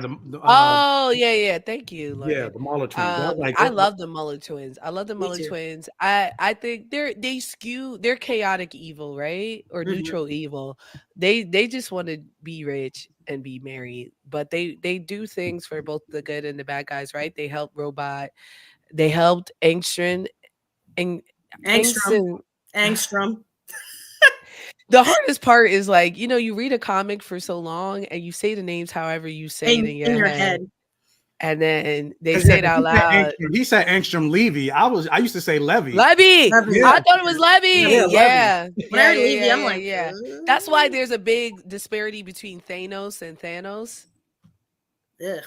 Yeah. My dad says Thanos. That sounds so weird to me. I mean, the movie said Thanos, so exactly. Yeah, because the movie's the end all be all. No, I'm just saying, but it's coming from Kevin Feige. Like the movie also said they were in 616. Yeah, you're right. Ooh. You're right. What? It was the Mauler twins with the one that was fucked up. Yeah. The only thing I thought about was I love that the Mauler twins probably been clones, right? Like the original Mauler is long gone. Long gone. And then now it's confirmed, but I wonder like how long have they known that? Has this probably already happened before? And that's why he said it's only good. Multiplicity, Jessica bringing out the archives. I never seen Multiplicity. Who remembers the movie Multiplicity with Mike? All these clones, something should have been. I mean, but the way he does it, like he does like a perfect replica. There are no perfect replicas with clones, though. No, but like in science, yeah. But that's the thing. That's why they pulled him. That's why they're like Angstrom pulled him into another universe. That's why Robot, who's like the smartest person on the world, called him. He's literally the only person who knows how to make a perfect clone. And the piece of that secret is he also perfectly replicates his brain. So it's not like I'm a clone. It's I look over and I'm over here and I'm like, was I always over here or was I over? You know what I mean? But yeah, it's definitely Ahsoka. Is she a clone? Clone No, Wars? She's not a clone. I mean, the Clone Wars, but she's not a clone. But are those clones perfect? No, they're not. They're not because they all got their clones in terms of physically. Yeah, but they all have different personalities. Oh yeah. Okay. Will this intercept Donald? Oh, so they kind of confirmed that Donald's not a clone; he's an android. Yeah, that's an android. When he stabbed himself. The knife bent. Oh yeah, the knife bent. I thought that was a really good subtlety, which I would have loved to see in the comic because the zoom in of that, you just see the tiny bit of it bent. Has to be a beautiful panel. You know what's so funny? No, that doesn't exist in the panel. He already knows. Oh, wow. He already knows. Yeah, he already knows. Yeah, in the comic, he already knows. So like that's what I was saying. There's no conflict between Donald and Cecil or anything because he's just like errand boy. But the funny thing is, they did that twice in the show. One when Immortal came back, and I was like. And he just like came out when Cecil said something. I was like, damn, right on cue. I wonder if they practiced it. And then Rex said, did y'all practice that? And I was like, yes, exactly.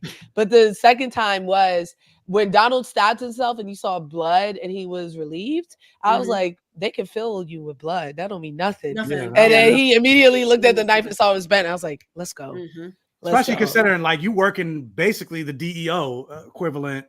Yeah. Like, you should know better. Cecil is nothing to mess with. He's nothing to mess with. Dirty. But this is a question for you, Frankie, being that you read everything without fully spoiling it.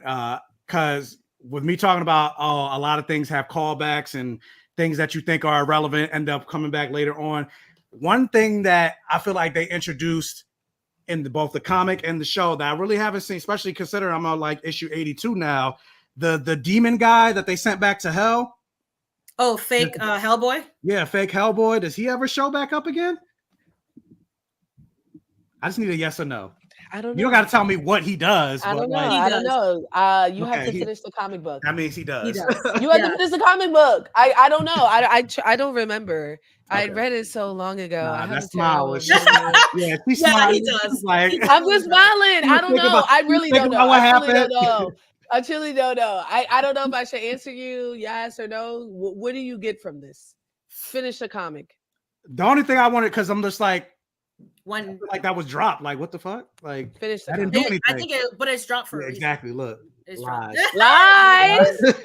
Dropped for a Frankey. The freak. Anyway, Vanta, wrapping it up. So, like I said, not your answer. What are your, like, do you have any predictions of, like, or things that you want to see for the next? Because we only got 4 episodes, and we got to wait till like the summer of 2024. No, they said February? They said early. Okay. So normally early is February. What do I predict? Mark's gonna end up taking care of little bug boy. I think that Mark is also gonna try to find a way to save his father, which I guesses on who the traitor is. I don't think I know who the traitor is. I thought it was Thaddeus, but because he smothers Alan, he stops his heart. So I was like, oh, what is Thaddeus doing? What's happening here? So I'm not 100% sure yet. I would definitely want to see more Adam Eve. I want to see her relationship with her family. Very curious with Angstrom and how he's going to interweave himself into everything. That sigh, the biggest sigh. I agree. I agree with those. There are some things I don't know because I don't know where they're going to take it. I think my biggest prediction is that Donald and Debbie are going to connect in some way, shape, or form. That's the only thing that hasn't happened in the comics that I think it's very different. That I think would happen. Maybe towards Cecil. We already see Cecil got that sonic sound, so he already trying to cover his bases. We'll call it. So that's my big prediction. But with that, Frankey, being that you have read and I'm pretty much where I am, I'm feel like there's gonna be way it's so much. No, way past season 2. Oh yeah. I was like the last 50 issues, y'all, of Invincible at panel by panel is that the last 2 pages of Invincible covers like hundreds of years. It's crazy. So I feel like where I am in the book is gonna be more season 4-ish. But agree. So considering that, and you read most of the book, and we seen where the episode 4 ended, where do you think this season, like at what part of the book do you think this? Well, no, can you say that? No, you probably can't say that. Yeah, I'm gonna spoil it. If I say where I think it's gonna go. Yeah. Never mind. I think they're gonna focus on more of the ensemble. So I think they're going to start to look at everyone else, which you're already looking at, duplicate the Immortal, Rex. So I think their story is going to get fleshed out a little bit more because Mark has to go back to Earth and he has a mission now. So how's he going to do that? What's his? Oh, goodness. The Martian Manhunter guy. Oh, yeah. Shapes. Oh, yeah. He has a story too. Yeah. He'll have a story too. Yeah. And the Martians. Remember that story started with season 1. That story is still unresolved. So anything, there's a lot of loose. That's how they run. That's Invincible. Yeah, that's why I keep saying I wonder how they're gonna, because like 8 episodes is not enough. Like there's like 6 different plot lines that goes on in what we would consider a season 2. Something like a couple of something's getting cut or rushed. Yeah, we're probably rushed. Rushed. No, cut too. They cut them too. They slashing and dashing. Slashing and dashing. That's what he did. He came, he said, I saw the premiere. He was like, hey, it's Invincible dip. Didn't even stay. I had so many questions. He didn't even stay. I said, dang, he was in his hot tub by the time we were done. That's hilarious.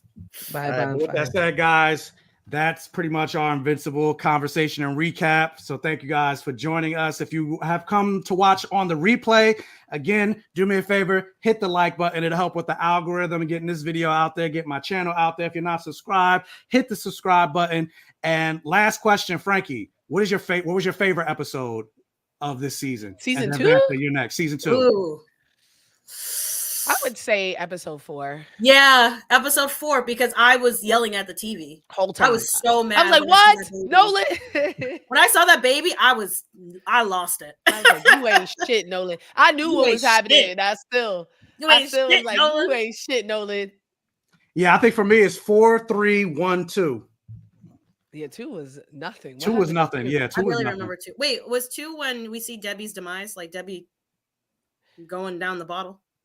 I think 2 was the Debbie episode. I did like a bit of that because it was realistic, but still it's not like 4.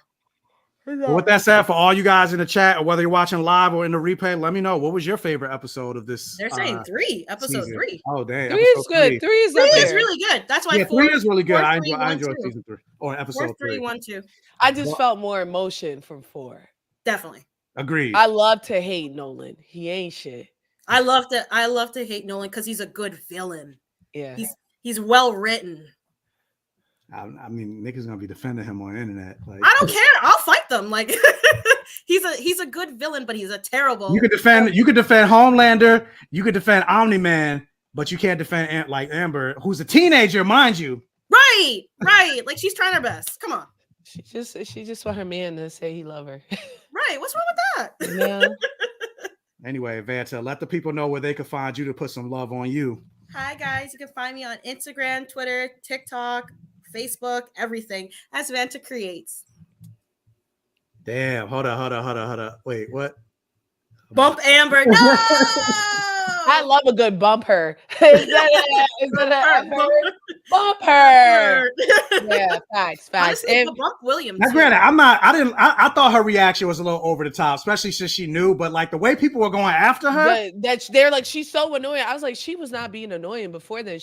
Everybody was like, "Mark, you're wild. Like, break up with this girl or tell her," you know? Yeah. And also, like, people talk about that secret identity. Like, Mark is not afraid of his secret identity. Like, No, he never has been. His father's Omni-Man. Right. Like, it's obvious. Right. But either way, damn, what were you saying? What were you about to say?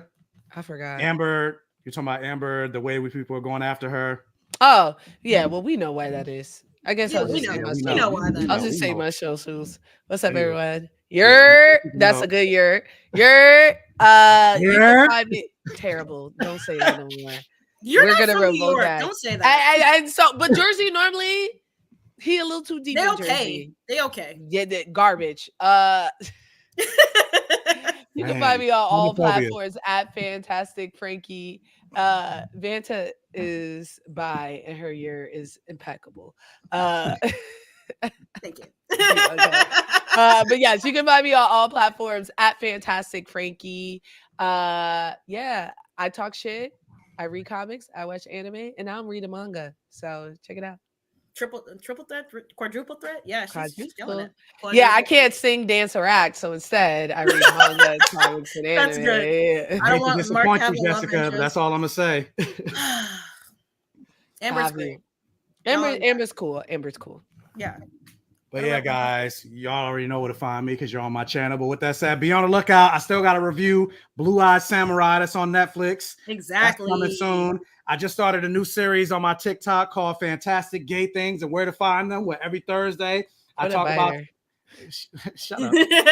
I'm taking back J.K. Rowling. J.K. Rowling.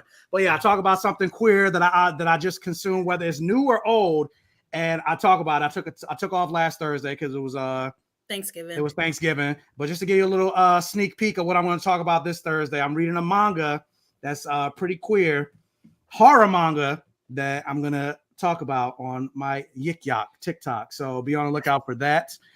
And yes, subscribe, like, comment, interact for the All Gay Rhythm. And so with that, we are out. Thanks for joining the stream. Peace.